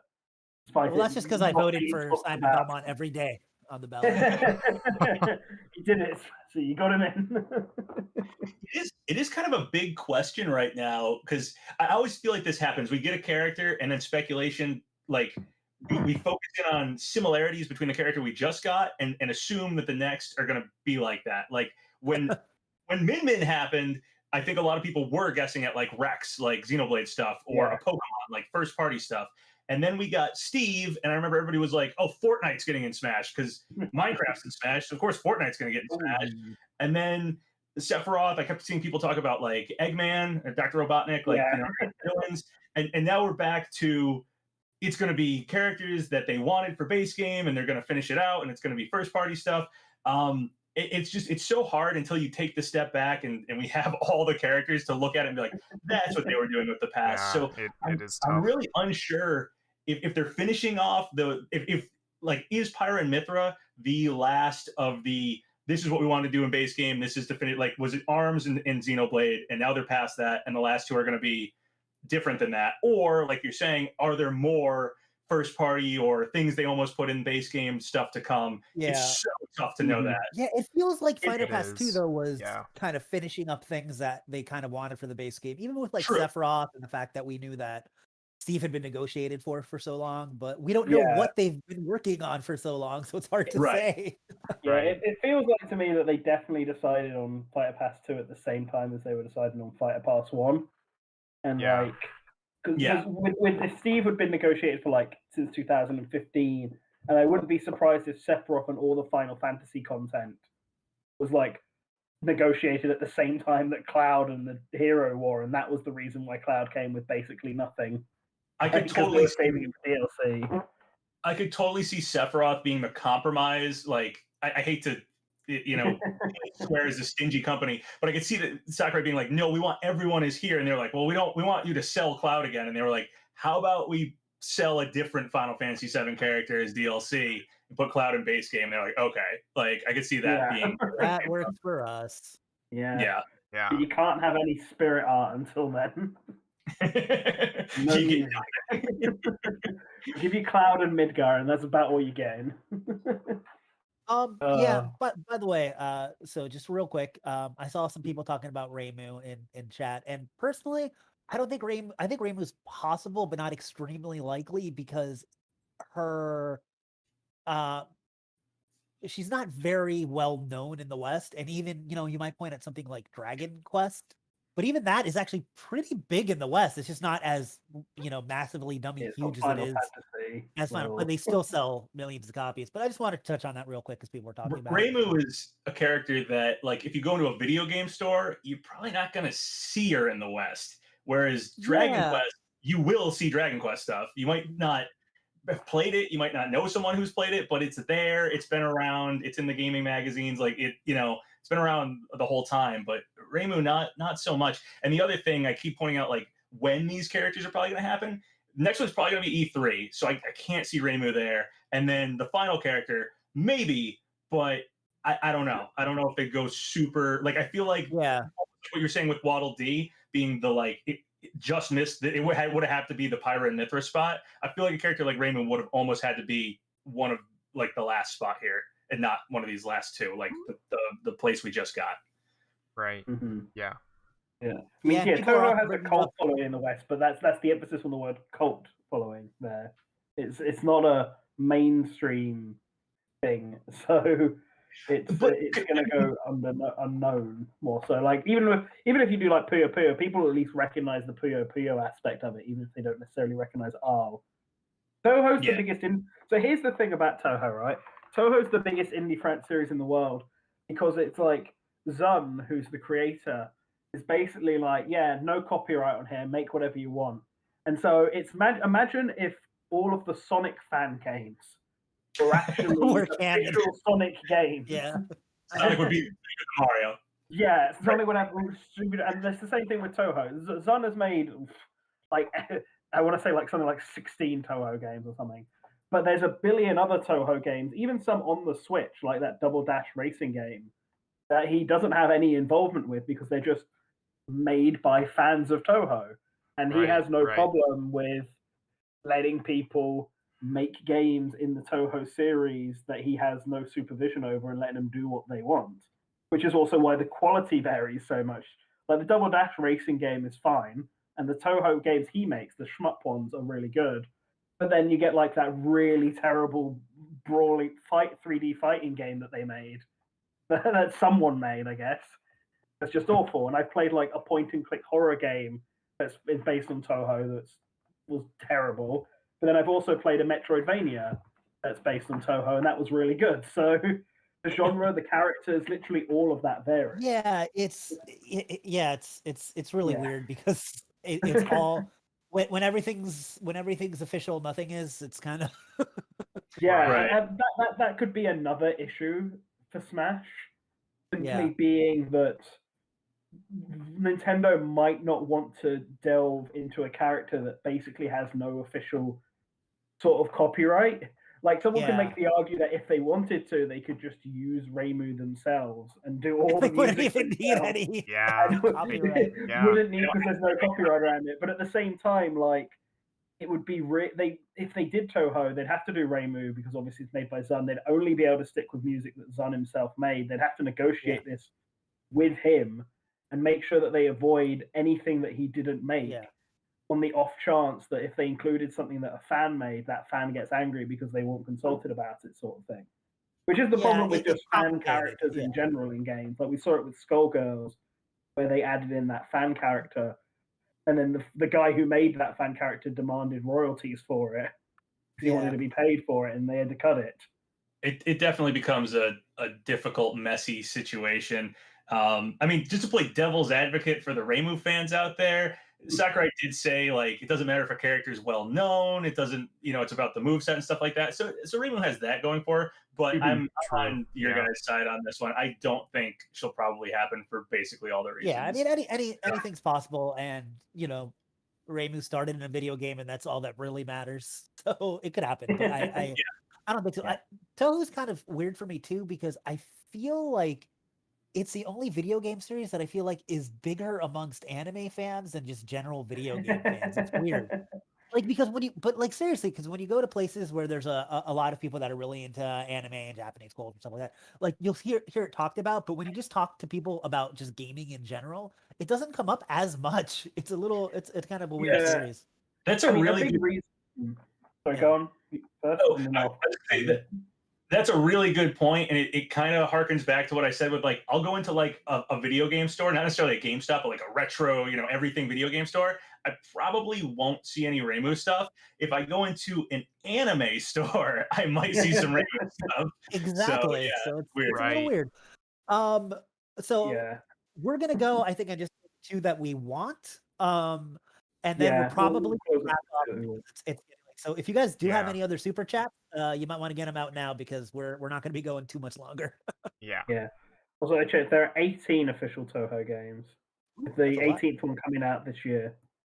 Which I think is coming out for Switch, right? Or there's some games. It's just Windows. I mean, this is the other thing I was going to mention. A big reason why Toho doesn't have such cult following is that the main series, at least, has always been PC only.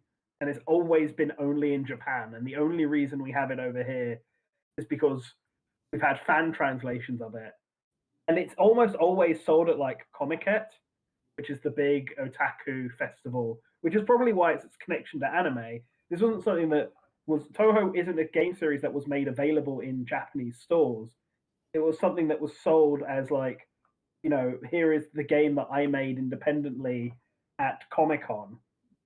It's the Japanese equivalent to Comic-Con. Is the only place you could buy Toho stuff from. Yeah, it's very similar to like Japan has very loose copyright laws too about all sorts of things. So people make like fan comics and things of all sorts of animes and stuff, and that's just like that. We don't really have that necessarily in the West because copyright laws seem to be way stricter. So the Toho fan base is more in that genre than gaming stuff. Like it's almost that loose copyright Japanese anime fan base. Yeah, but it's I mean, it'd be cool to get bullet hell stuff, and it would be cool to get 15.5 is releasing on Switch. But yeah, let's move on and go back to Cody on the characters Sure. he would want. Okay. Yeah, let's do characters we want now. Yeah. So, two that I want. I've always wanted a Rhythm Heaven character, especially after all the stuff that happened in Smash 4 with it maybe getting in. And, yeah, so I just love the Rhythm Heaven series.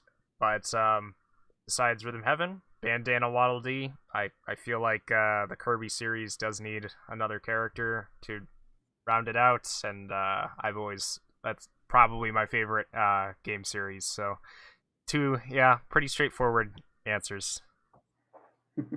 Fair. I think for me, Puyo Puyo, that'll be as what the big one. Arl is a character I'd really want, and I'm not too fussed with the last character. Probably, let's just say Crash, because I think he's a big enough icon that it would be fun to get him in there, and then you got like Nintendo versus Sonic versus Crash versus I guess Banjo-Kazooie. It's like the four big companies all having their platforming mascots in there. I think that would be really cool to see, even if Crash isn't owned by Sony and Microsoft don't really use Banjo as a mascot, but you get the point. So those two, I think, would be my two choices. I think everyone does still associate Crash with like PlayStation and Sony, and like if it happened, like everyone would look at it that way. That we got Mario and Sonic and Crash Bandicoot battling it out. Like everybody wants to do that, right? Yeah. So, Papa, what's your two? Sure. So there's two different ways for me to look at my most wanted. One way is that I really want to see Smash become this like celebration of gaming, and we're so close to like kind of completing that, I feel like. So if I look at it from that perspective, I want to see Crash Bandicoot, and I want to see a first-person shooter rep, either Doom Guy or Master Chief. I feel like that right there like completes Smash, because you have Crash finishing that rivalry thing between PlayStation, Sega, and Nintendo from way back in the day, which just feels so Smash Brothers, because Smash Brothers is all about all these gaming icons coming together, battling it out, having the big mascots battle. It's perfect. And then first person shooters are just, it's such a big genre. I know it's not as well loved in the East in Japan, but like, it's such a big genre. I'd really like to see that get represented in some way. However, if I just go with the other way, not the celebration of gaming way, and just what characters would I personally like want in Smash so I could play as them, like would become probably part of my mains. Gino, obviously. I've kind of given up hope after the Mii costume, but I don't know, maybe Sakurai talking about action figures. Gino's an action figure in the game. I'm reaching. But I'd like to see Gino, obviously. That's who I want to play as. And then the other one, who may also be doomed to be a Mii costume, is Lloyd. I am a big fan of the Tales of series. I've really wanted to see, ever since like Smash Brawl, like speculating Brawl, I wanted Lloyd in there.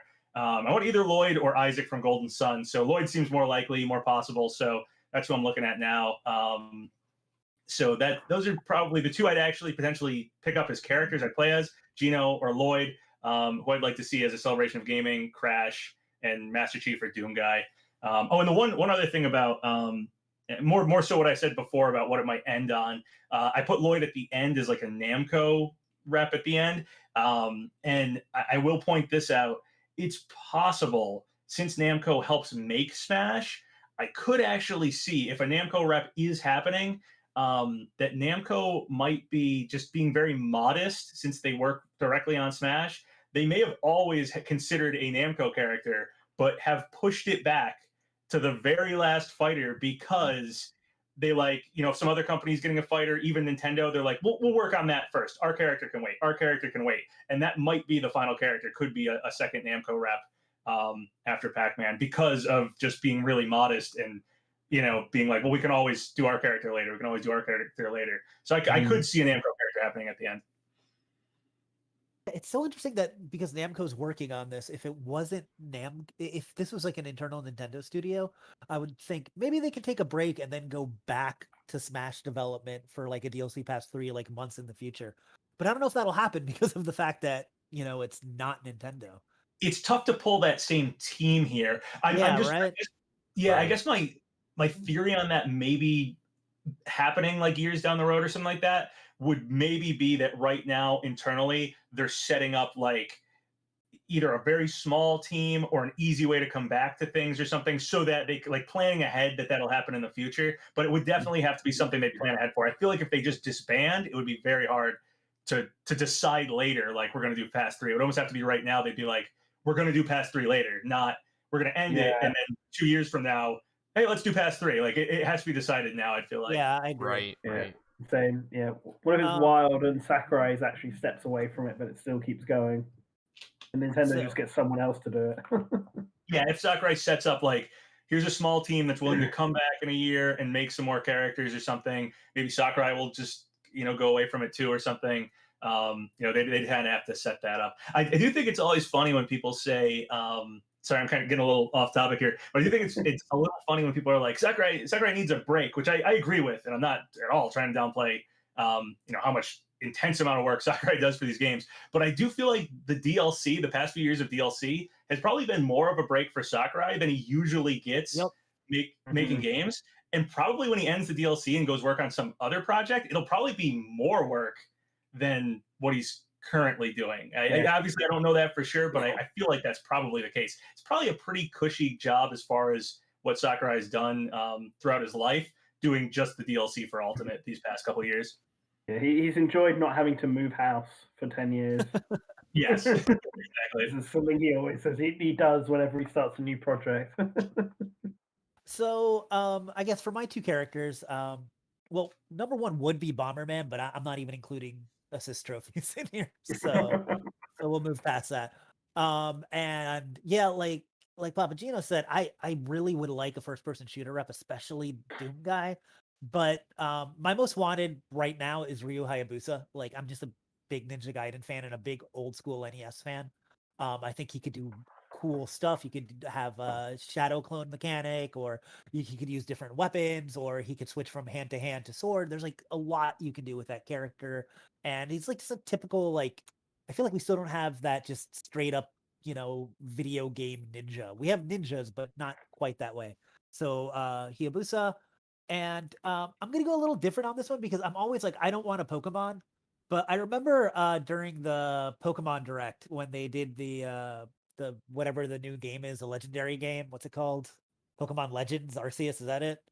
Yeah. Yeah. I was all like, if they do a Pokemon, just give us a new Pokemon trainer. We already know Decidueye was considered. So do Cyndaquil, Dewott, and Decidueye with Arceus as a final smash. Just be like, hey, by the way, then Sakurai could end it with all like, well, I said we were getting one new character. I guess we're giving you 3, which is a very Sakurai thing to say. That is a very Sakurai thing to say, and it's also kind of what I was saying way before about like putting an exclamation mark on the end of Ultimate. I do feel like there needs to be like a punch at the end. Yeah. Again, I know so many people say it ends kind of disappointing, but just because it's Ultimate, because of how this like last few years they've just built it up so much, I feel like something needs to have that like extra kick. And doing that, having us teasing us about, oh, it's one more character, and then surprise, it's 3 in 1. Like something like that would be a good ending. I could see it happening. Right. Yeah. So Sakurai's just like, even though he didn't say there were only 2 characters, he just said they could only do 2 presentations. Right. True. The last presentation is going to take 10 characters. Yeah, the last presentation is like, here is Spider Pass 3. I'm going to just show you more now. Get it out of the way. It's like a 7-hour-long presentation for all the more characters we're getting over the next few years. Like, whoa! Let me explain to you what Smash Ultimate is. So first of all, okay. I think that's a good place to wrap this up. Yep. So, thank you very much, PapaGenos, for joining us. When you let people know where they can find you. Sure. Yeah. Thanks for having me on. It's always fun to talk Smash with you guys. And everybody can find me on my YouTube channel, PapaGenos, just on YouTube. I have links to my Twitter and my Discord and stuff, but those are the YouTube channel is really the hub. So PapaGenos on YouTube, that's the best place to find me. Sweet. And you can obviously find Cody, Spazzy, and I here on Source Gaming, and on our Twitters. That'll all be linked in the description, and on our Discord, where you can come and speculate about Smash and chat leaks, I guess.